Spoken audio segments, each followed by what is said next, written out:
Most investors follow trends. Very few develop edge. This show focuses on something different: how serious operators build durable wealth in overlooked niches, starting with mobile home parks. We'll break down the strategy, underwriting, discipline, talk about the roadblocks, and the operational execution that'll make your capital aligned with long term returns. This isn't about chasing deals. It's about thinking like an allocator and executing like an operator. This is the Mobile Home Park Exchange. Welcome back to the MHP Exchange podcast. And today we're talking with Art Tuverson. And Art, and this is more of a state of the industry and where we are in financing and where we are in the space currently. Because we're talking, our next guest has had over 25 years experience in the lending side in manufactured housing. And he's operated probably at one of the highest levels of anyone in the industry. And we're going to ask him some questions of what's going on in the space, what people are seeing right now, what he's seeing right now, and if the pricing we're seeing is actually sustainable, if it's even financeable going into the future. So Art, welcome to the program. How are you today? Hey, Frank, thank you for having me. I'm doing great. Appreciate being on the pod. Love it, and happy to get into it and answer all these questions and have a great conversation. I appreciate that, Art. And for those listeners who might not be familiar with you, why don't you give everybody a brief background of who you are and really your experience in the space? Yeah, happy to do it. I've been in the manufactured housing community financing space for over 25 years now. I started at General Electric in the real estate division about 1999 or 2000, which seems like generations ago. I was tapped to co-found the MHC lending platform for GE Capital Real Estate. Did that for a number of years. That was providing debt and equity on a nationwide basis to MH and RV owner operators. Just before Capital started to get wound down by Jeffrey Immelt, I did step out and move to an agency shop. I've been at Berkadia now for about 10 years, and we're a direct Fannie Mae, Freddie Mac lender. We also write for CMBS and all the large life insurance companies as well. And so that's just a little bit of my background. I love the space. I love the industry. It's certainly changed a whole lot since I started in it, and happy to talk about where things are sitting currently today. Yeah. I mean, 25 years where you're starting to see a lot of new capital in the space over the last 5. So you've seen an entire, probably 2 or 3 different life cycles and a different type of operator that's entered the space from 1999 to 2026. So from your experience, like what's the same and what do you think has really changed in the mindset of the people who are now looking to be the next generation of mobile home park operators? Well, I think what stayed the same is a love for the industry. I think that MHC attracts a certain type of person. They're usually kind of colorful characters, and just really enjoy the twin aspects of providing good returns for their investors while also providing affordable and safe housing for their residents. And so I think that stayed consistent. What's changed is that when I first got into the business, it was dominated by like individual family ownership. I mean, that was really who owned it. There had been some consolidation. At the very tippy top, we had REITs like Equity Lifestyles and Chateau and UMH. But below that, the consolidation was really still yet to occur. And, now we're seeing we have seen a significant amount of consolidation. I would say a lot of the institutional quality assets, institutional markets have largely been consolidated. The entrants that are coming into the space now are working to really kind of pick off those last few properties that are owned by families or kind of regional operators that may be retiring, or they're starting to move into what I would call secondary markets.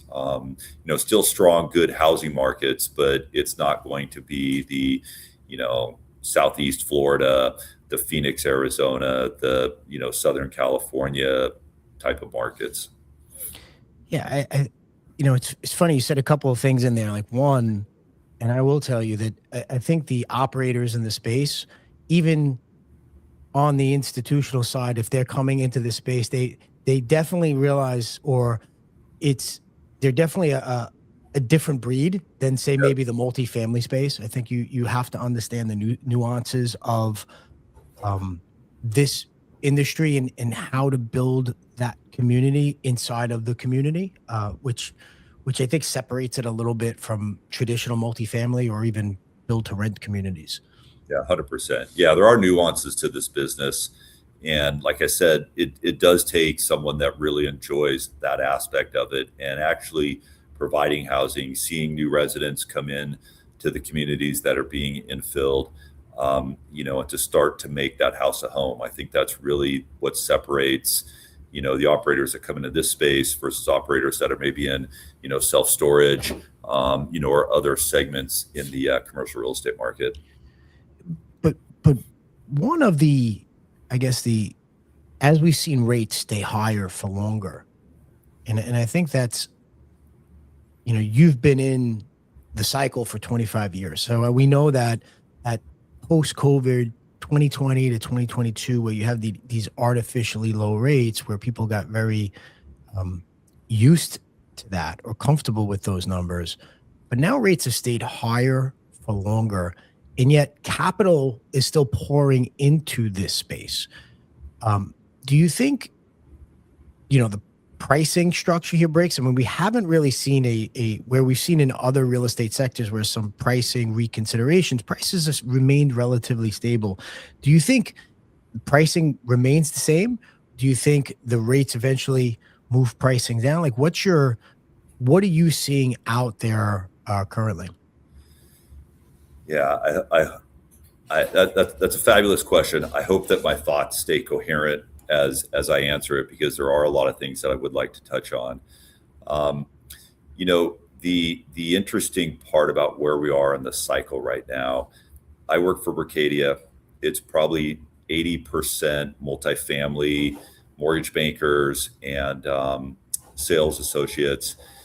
The 20% is probably other, and all of the multifamily guys are astounded at the cap rates that the MHC properties are selling at. I mean, they're generally always lower, and they're really having a hard time kind of wrapping their head around it. That's due directly to the lack of supply. They're just really not building MH anywhere in the U.S. except for Texas.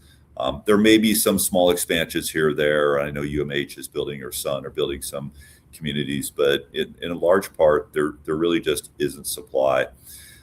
As far as kind of what's going to break first, we are seeing almost all of the acquisitions being acquired at negative leverage, meaning the coupon on the loan, the all-in constant, which would be interest rate plus amortization, is going to be higher than the cap rate that they're paying for. And so they're not getting the benefit of positive leverage, which is what most real estate investors are looking for. And so the way that those investors are making that work are kind of two areas. The first one is a mark-to-market play. As far as moving rents to market, we do see properties that have fallen behind the market.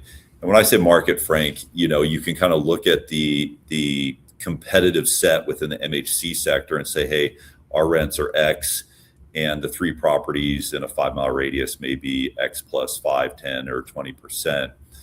But I think some astute investors are saying, well, what's really the housing cost? The housing cost that we're providing versus other alternative housing costs, which would be, apartments or build for rent or some of those type of competing housing costs, and not just, competing properties. And so we are seeing a mark-to-market play. We are seeing an infill play where, we're seeing well-capitalized entrants come into the space, and they are, increasing occupancy, and doing those two things, turning those two dials, really is what's moving that kind of in place cap rate, that unlevered yield on cost above the financing cost, and that's how we're seeing investors make sense of the acquisitions that they're buying. I would say that really has been kind of the popular mantra or theme ever since kind of COVID happened. I mean, certainly before that, but really kind of a mark-to-market play. Once interest rates kind of spiked after COVID, that's where we really saw this one come into more of a vogue. What we're seeing now, Frank, is a little bit of a different dynamic, and this is one that's probably popped up in the last 12 months, where we are seeing entrants into the space that are teaming up with operators to acquire communities. And certainly they're concerned about returns, they're concerned about providing affordable housing, but they're looking at this more as an investment on an after-tax basis, utilizing the accelerated depreciation. And so when we start to think about how cap rates kind of stayed where they are versus an increase in borrowing costs, because the 10-year Treasury has been increasing since COVID, I really see that happening based on kind of this after-tax look at the investment returns, because some of these investors that are making their money, and other businesses are coming into the MHC sector. It's not just specific to MHCs, but that's what we're talking about today, and buying properties on an after-tax basis. That's a great point, because when you do find people coming in there for just the huge tax benefits, because you're not technically buying buildings, when you're buying a mobile home park, most of your investment is in the land improvements where you can get that accelerated depreciation. Right. The challenge, the question I ask, I guess, from a financing point, if someone was coming in under that basis, I mean, you want to make sure that they have an operator who has a track record and a history, not that they're going to step in and that's the only reason why they're acquiring. Because would the lenders look at that, like the track record of the operating partner, or are they going to look at that differently in terms of how they're looking at that business plan and why that group is making the acquisition? 100%. Yeah, they'll look to see that the operating partner has experience. They'll look to see who's managing the property. Maybe if that operating partner isn't as, have a breadth and depth that the lender would like, they would look to, third-party management who's experienced in MHC operations, at least for a certain time period in the loan. So yeah, that's absolutely something that they're looking at to make sure that the new entrants are going to be able to maintain the operations of the property. I've always kind of looked at manufactured housing communities a lot like, piloting one of those big oil tankers. They're very good and they're going to move in the right direction, but it doesn't take much to kind of move them off course. And if they do get moved off course, it does take a lot of effort to put them back on course. And so, the lenders are certainly focused on the skill set that any new entrant has coming into this space. How much importance or credence, because I know part of the play is getting mark to market. In a lot of cases or a lot of instances, it's the difference to market isn't 5 or 10%. A lot of times, because the numbers in manufactured housing might be different. We acquired a community recently. The average lot we were at acquisition was $240 a pad. The market is $475, right? Going straight to market, it's almost 100% jump for the resident. There's an optics play. There's a risk on the ground that might not be as well received. Do the lenders look at that and say, we realize there's a runway for growth, but we realize in that situation where you're talking about financing negative leverage, but we're going to give you a pathway to get there. We're going to give you a timeline because we understand that the optics of that type of jump might not be something we want to be part of. Yeah, we do see that primarily in the bridge loan sector of our business, because that's really where, Frank, a pro forma is going to come into play, where the borrower is going to say, hey, this is what how we're planning to operate the property. Here's our rent increases over the next couple of years, how our infill is going to look. Here's how we're capitalizing to make all of those happen. And so there certainly is that focus from a bridge perspective. When we're talking about permanent financing, those lenders, whether they're agency, CMBS, or life insurance company, they don't get too focused on kind of what's going to happen in the future. And so it doesn't come into play as much, but certainly the reputation of that particular borrower will come into play. And, our industry has always been a pretty insular and pretty tight industry. And, people kind of know who's out there and kind of how they're operating. And, we have seen lenders start to move off certain customers because of reputation. I mean, that's it's so critical, especially because you're dealing with, a sector of the housing market that's so sensitive to when you're providing affordable housing. They're so sensitive to those increases, and if you're creating that value on the ground, it's easier to justify those rent bumps. But just because you put your name on, we've never subscribed to the theory you put your name on the title or the deed, and all of a sudden that's the value add, right? It's what can we actually do on the ground to create a better resident experience. But we have seen over the last couple of years, some of the price per pad has really accelerated, and not just in the primary markets, right? In secondary markets, where you're seeing portfolios or pad prices jump between 80 to 100,000 a lot. Do you think that's sustainable? Where do you see that growth? Do you see the growth continuing? Because in some areas, the price per pad is almost approaching, or the difference between a door and traditional multifamily isn't as great as it once was, right? There used to be a much larger delta. That is really starting to change now.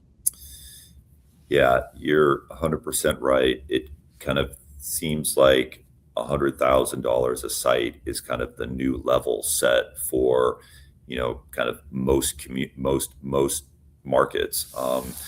Tertiary, secondary, primary, primary is certainly going to be higher, but you just kind of see it where if someone comes to me and it's like, hey, we're buying a park at 60,000 a site, I kind of scratch my head and go, well, what's the story here? So you're absolutely right, is that we have seen some fairly significant growth in the valuations.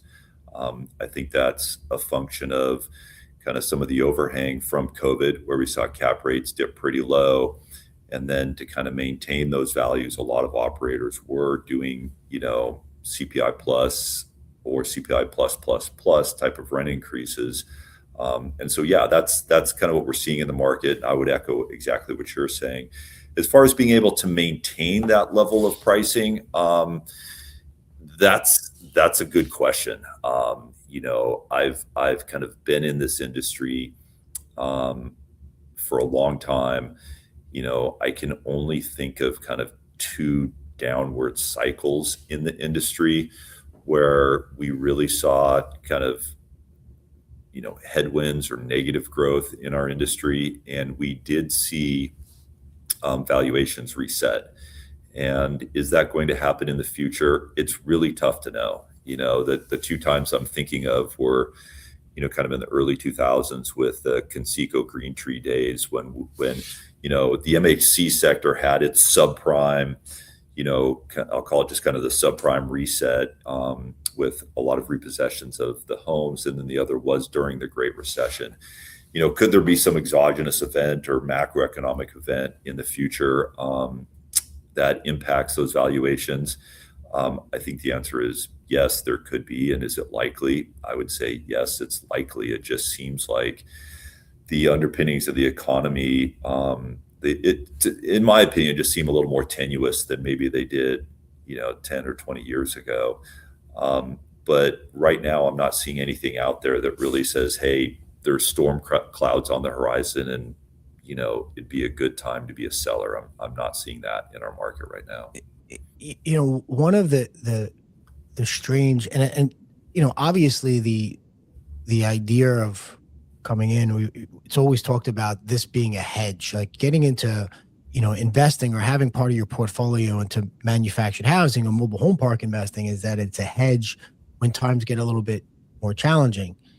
And I think where we've started to see that play out is for us down on the ground. This has been one of our best infill years ever, right? Yeah. Actually, it has been our best infill year ever. And when we are trying to see what we're doing and how we're doing it, prices of traditional housing has been relatively sticky. It's still high. Housing affordability is still very high, and rates have been high. Yeah. And so where our average resident buying a home, right, coming in, they're probably paying about 9.25% right now. That's the average, chattel financing, right around 9.25%, maybe a little bit higher. If that same resident goes to buy a stick-built home, they're at 6.5% to 7%, right? So the difference isn't that much, right? It's not like they're getting a 4% loan on their home and they're paying 9%. And because the cost of traditional stick-built home ownership is so much greater, I think that's helped accelerate infill in certain markets. And I think that also creates value, which additionally creates more capital coming into the space. I would agree with that. I work on a nationwide basis. I have a lot of different clients. Some clients have been in the business for as long as I have, or even longer. Other clients have been in the business for a year or 2 years, and pretty much across the board, my clients are saying that now is a very good time to be in this business and to be selling homes.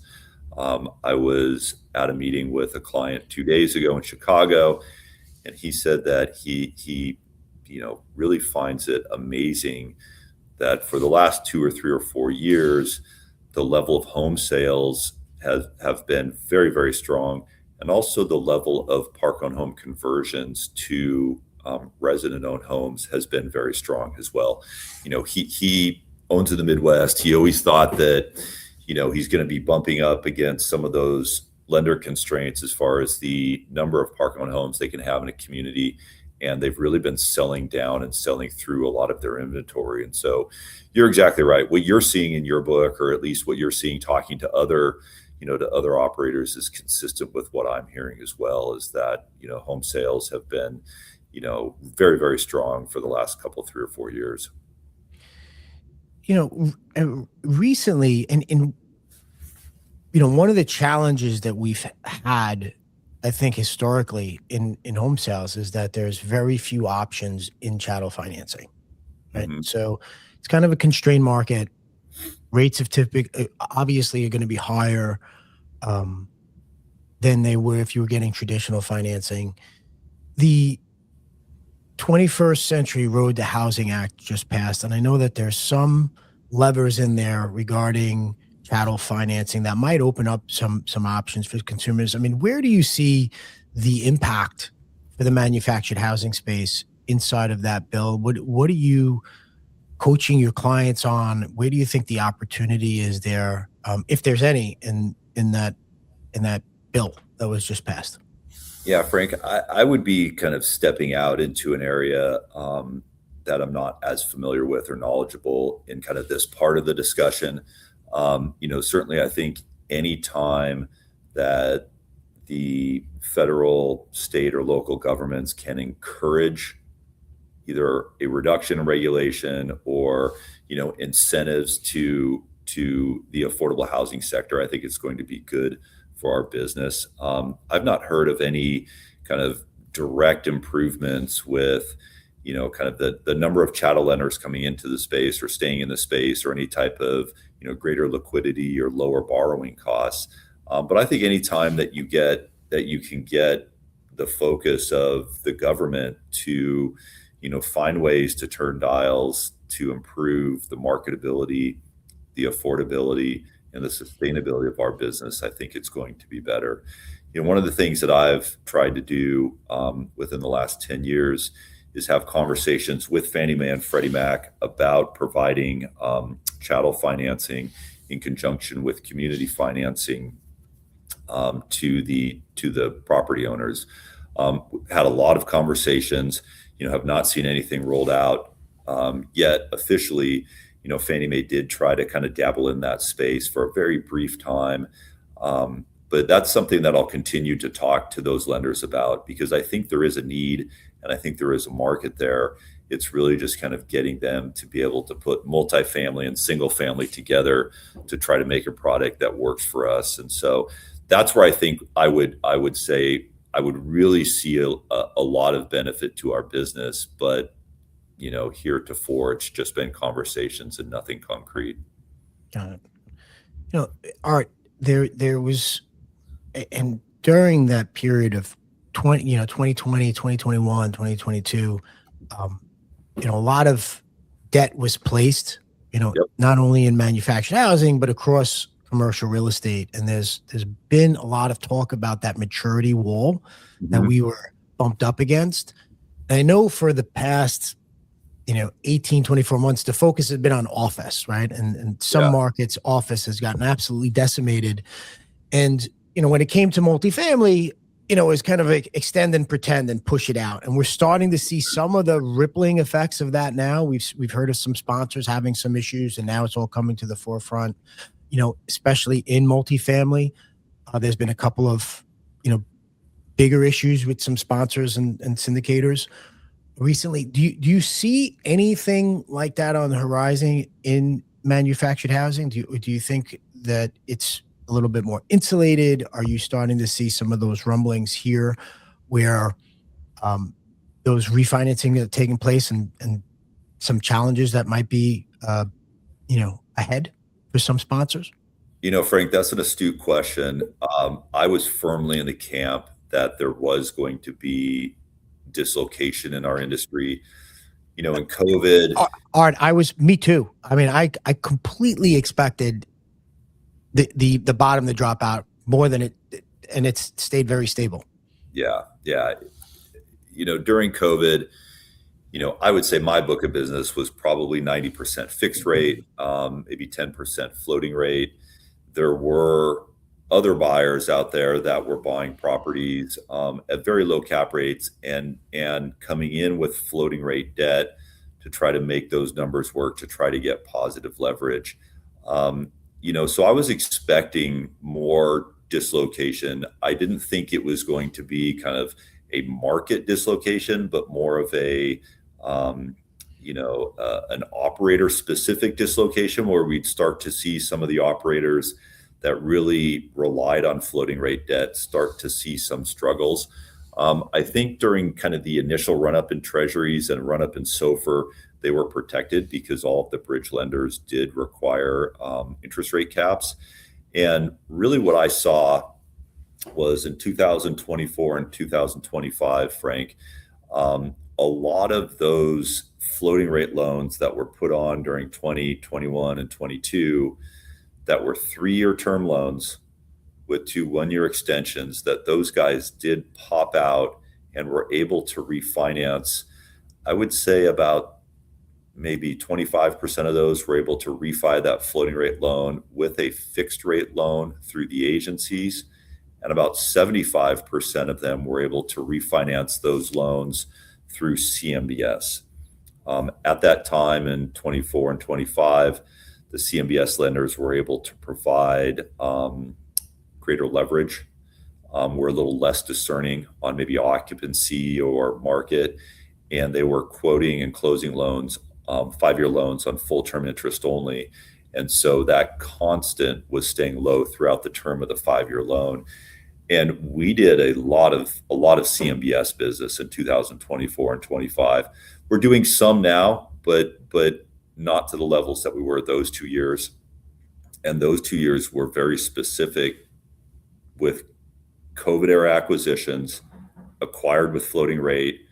Interest rate caps are coming due, and now guys are looking to fix that loan and then, return capital or start to put a yield to the investors at that point. And so, I think by and large, our industry really dodged the maturity wall. I don't see that as an issue anymore. I don't see guys coming in, kind of panting and struggling like maybe they were in the last couple of years because they're on floating rate loans. And I don't think that that's going to be something that we're going to see in the future. At least that's not my experience, in my opinion. I mean, and you probably have one of the best vantage points in that to begin with from your platform. Do you think it's going to the stress that you will see will be more operator specific? Because if we did see a lot of new entrants in the space in a very, very short period of time. Yeah. And do you think that they all had did they all come in on the right premise, or did they come in on the theory that captive audience, captive tenant base, I can move rents, and this is a completely passive investment? Because when I speak to other operators, when I hear the word that, hey, this is a passive investment to own a mobile home park,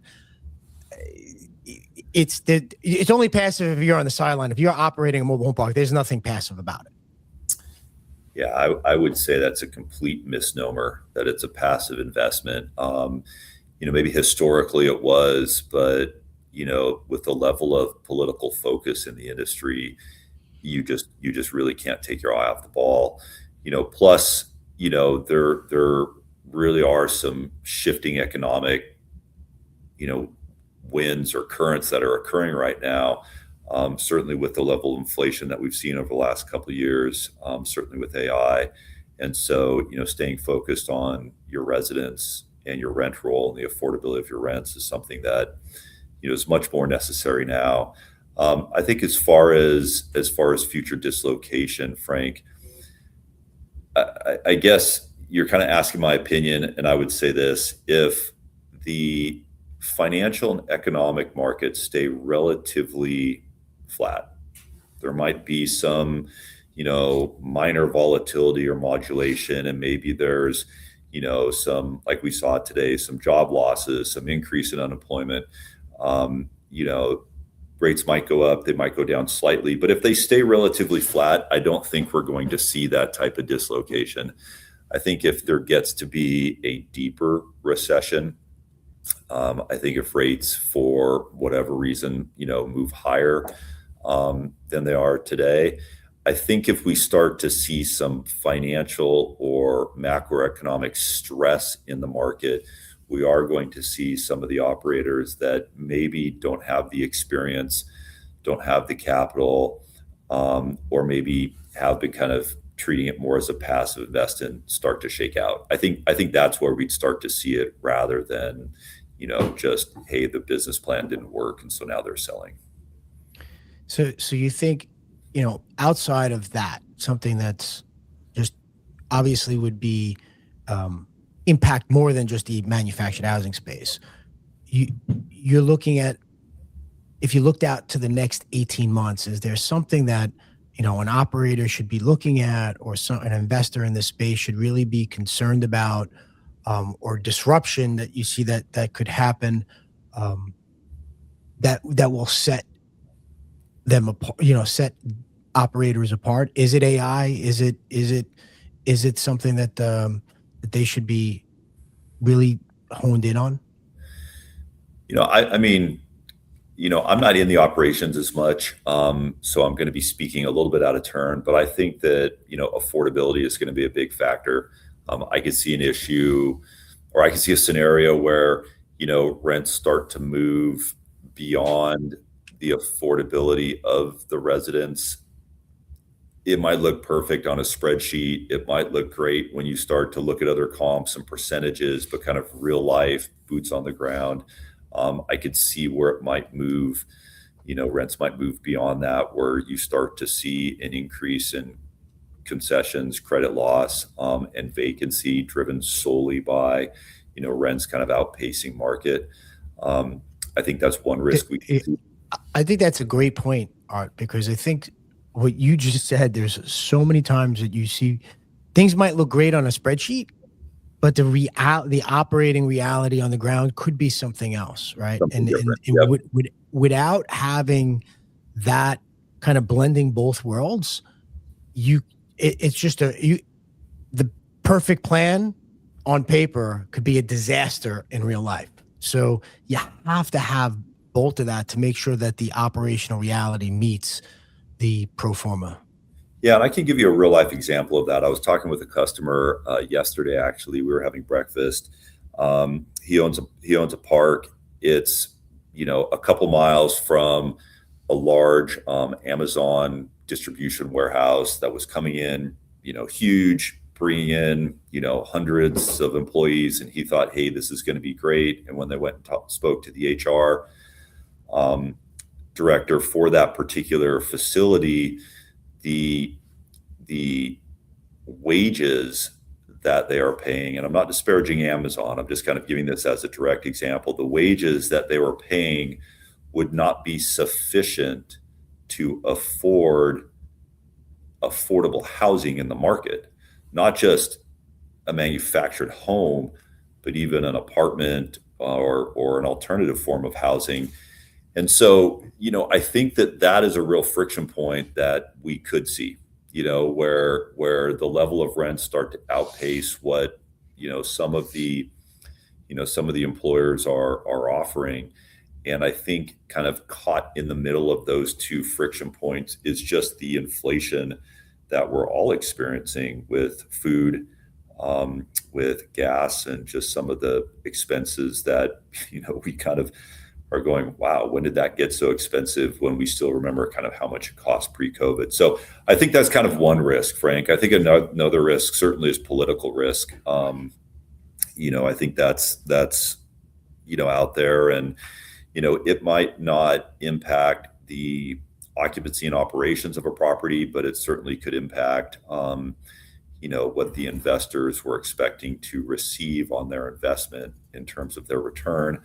So I think that's another risk that's sitting out there. What I try to do to help my clients mitigate those risks is to marry their debt with their business plan. And that's always been a real big key for me. A lot of guys will say, hey, the rate on a 5-year is less than a 10-year. Should I take the 5-year? And I'm kind of like, well, what's your business plan? How long are you planning to own this property? And if they tell me they're a long-term holder, I'm saying, no, you should borrow at least 10 years because you want to be able to have that runway to move through some of these ups and downs that we may experience, to let that NOI grow. If your loan is amortizing, to let that balance pay down, or at least just let the effects of inflation do its thing, where inflation's moving, but your loan amount is staying the same. That's always been kind of my big approach and discussion point with borrowers. If their business plan really is, hey, we're going to get in here and do some infill and, make some capital improvements and, look to sell this property soon to, a buyer that wants to hold long-term, then we're going to be, putting on shorter term debt that mirrors the business plan. But that would be my biggest suggestion from the debt side to those investors that are trying to navigate some of the uncertainties in the market right now. That's a great point that you bring out, because I think too many times people have the assumption that either I'm going to get in and get out, and like this is just a trading vehicle rather than an investment, or they believe they can time the market, right? Because even if you put the property on the market, it may take longer to execute, and all of a sudden you're coming up to that window where you have that balloon, you have a 5-year, and if you're if you're involved in a redevelopment project or a turnaround project, anything could happen, right? I'll give you for instance, we were doing an infrastructure rebuild on a community we purchased, and we knew we were doing this as part of the reason why we purchased it at a discount. We're halfway through the engineering process of getting the infrastructure rebuilt. We're at the final stages, and unfortunately, our engineer passed away. Yeah. He was a one-man shop in the town. Now we have to bring somebody else in who obviously is going to redo their engineering plans, is going to be slightly different. They're not going to work with, but that delay, right, which you don't underwrite that, right? You don't plan on that. And if you had short-term debt, well, now our timeline got extended, And these are the things that could happen. And if you're running against a wall of short-term debt or interim term debt, it could be, you could have a real problem on your hands because you've got to work to shorten that timeline. And now you're facing two clocks, right? Yep. So that's a taking something where it's a little bit surer for a longer term might be the better bet. Yes. Especially if you're involved in a redevelopment like that. Yeah, I would agree with you. I mean, I would agree with you 100%. And, I really try to remind my clients that, we're in the real estate business and that they are, a lot of them have been in it for a while because I've been in it for a while. They've been in it for a while and they've done well. And I try to remind them that, you've done really well in the real estate business. You've never spent one day trading bonds on Wall Street. And so to think that you're going to be a bond trader when you've made your career in owning and operating real estate, I think is kind of a flawed approach. You really should be looking and saying, hey, how am I going to handle this real estate business and not be in the business to be trading bonds and think you can time the market and think when rates are going to go up or go down. I mean, certainly if you're sitting there at COVID and it's like, the treasury's at 90 basis points, most people are going to say, hey, that's a good time to lock in that debt. But if you think that, if rates are going to be, higher in 6 months or lower in 6 months, I think that's a tricky proposition. I really do. I mean, fact is, if anybody had a crystal ball and knew exactly where rates were going, you probably wouldn't be owning a mobile home park. You'd be doing something else. And I think the best economists in the world still don't know where everything's is going because there's so many different things that can happen that are completely out of control. So I think you made a great point. If your business is operating real estate, stick with that. Don't try to do or time something that you have very, very little control over. Yeah, that's right. I think if we knew that, we'd be on a different podcast, Frank. It would probably be like, the podcast of like owning and operating our own Caribbean island, or, what's it like to own 200-300 foot mega yachts or something like that. It certainly would be a different podcast. But yeah, I agree with you. So can I ask you a personal question? Sure. Because you had mentioned this, and I think it's important for everybody to know because you've had 25 years in the space. I mean, that is 25 years anywhere is huge, right? And you had said the biggest challenge to overcome was self-doubt, right? Mm-hmm. So in overcoming that, and for people listening out there, I mean, is that something that still fuels you right now? Is that like the friction you need to still be successful, to still keep yourself at the perch that you're in right now, leading one of the largest lending platforms in the space? Well, I appreciate you asking that question. Yeah, this came up, I think, we were talking before the podcast and, you asked that question. And I said, yeah, it's self-doubt. And I think for a lot of my career, that was kind of that, that little kind of person sitting on the shoulder going, hey, can you do this? Can you not do this? And, being a young guy coming out of college and getting into the space and trying to kind of navigate my way, in my career early on, and then kind of going through some of those kind of upheavals. I mean, I was lending through what they called the .com implosion or recession back in the early 2000s. There was the Great Recession. There's been different wars that we've gone through. It's, there's just a lot of kind of ups and downs. And, the Great Recession was kind of really impactful to me because, a lot of my colleagues were being laid off at that time. And then for the first part of my career, I was within a big, obviously it was like a Fortune 5 or something. I think GE was one of the biggest companies in the world at that time. There was kind of some, safety, or at least perceived safety, in being in a big company, drawing a salary, and then moving out to, the mortgage banking aspect or side of the business, which I did about 11 years ago. You really do eat what you kill. And it's probably the same as you, Frank, where, you're buying communities, you're growing your book, and you're really eating what you kill in the same sense. And you really have to kind of put those feelings of self-doubt aside and not give them place, and really kind of stay motivated on what you know and what you believe that you can do. That was on a personal side, that was something that I did experience for a number of years, and probably kind of a, I would just say, I don't want to call it a theme, but just something that I would have to wrestle with periodically. I would say now, Frank, I'm kind of not at that point anymore. I feel like in my career, I've kind of crested, that hill a little bit. I would say that also kind of lends to the fact that, I raised a family, have 4 kids, and, a lot of them are starting to kind of move into the second phase in their life, which is really cool to see.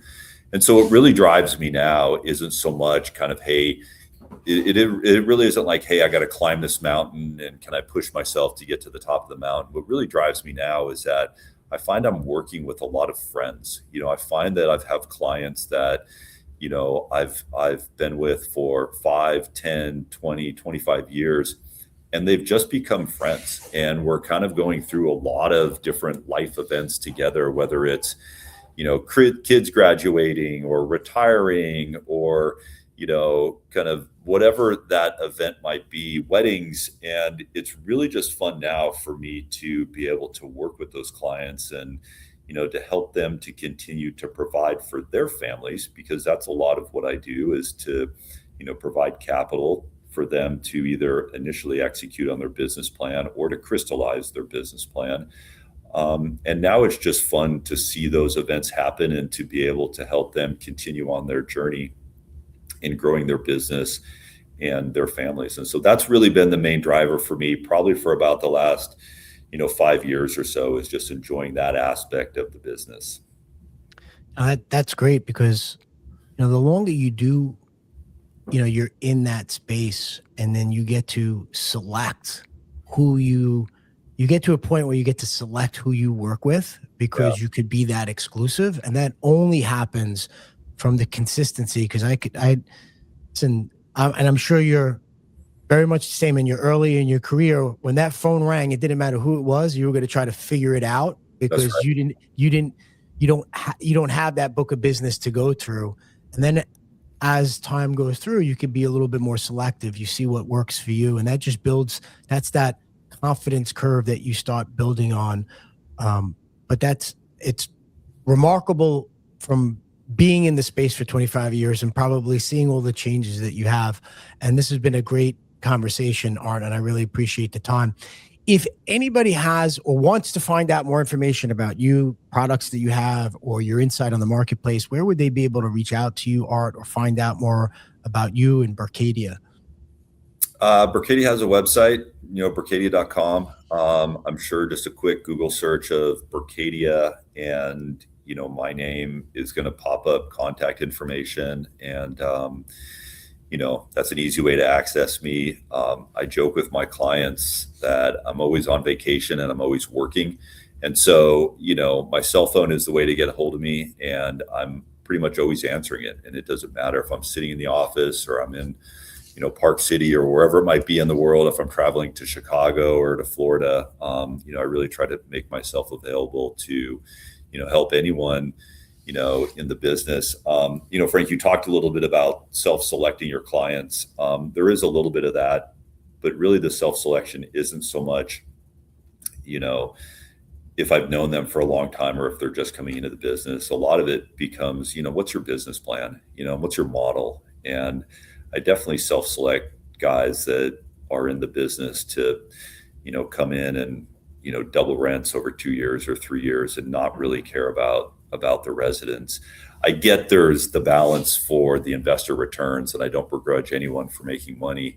But I think that we do owe a lot of our success on this side to our residents that, are in the communities. And so that's really where I kind of start to self-select some of the different clients that I work with. But it's still fun for me. I still enjoy working with guys, and even guys that are, buying their first or second mobile home park. It's fun to see the excitement, the energy that they have, and for me to help maybe be a little bit of a mentor, bring that to the table for them as they're thinking about their debt needs. It's great. Thank you very much, Art. And we appreciate you being part of the program. If you found value in this program, I have one request on the streaming platform that you're listening to. Give us a rating and share it with us at the Mobile Home Park Exchange. If you do that, we'll give you a copy of our after site visit report. It's the same report we send to our team that they report back to us to make sure the business plan on all our assets are being fulfilled. This has been another episode of the Mobile Home Park Exchange podcast.